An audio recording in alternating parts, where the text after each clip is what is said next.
البطولات كلها كانت الحمد لله كويسة، بس يعني كنا تعبانين شوية عشان البطولات كنا تعبانين شوية.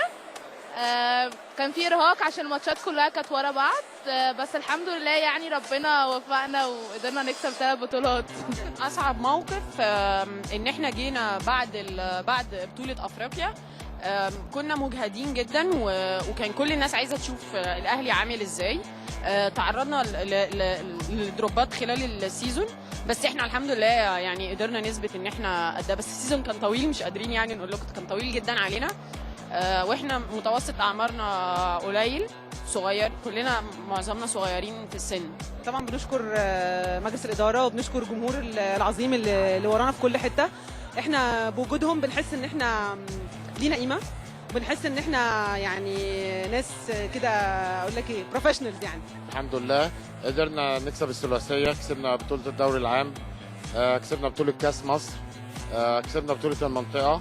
واحنا النادي الاهلي الحمد لله متعود على مدار السنوات ان هو بيحتفظ بالثلاث بطولات دول، لكن اعتقد ان اهم الانجازات اللي حصلت السنه دي نزول باعمار الفرقه، تكاتف الفرقه كوحده واحده، الجرعه التدريبيه اللي خدوها والوعي الرياضي داخل الملعب، مستوى اللياقه البدنيه والمهاريه اللي ارتفع بنسبه كبيره الحمد لله.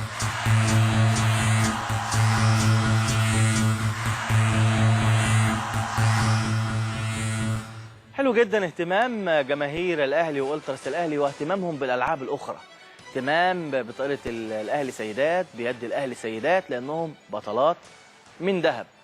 الحديث والكلام دايما بيطول على الكابتن حسام غالي.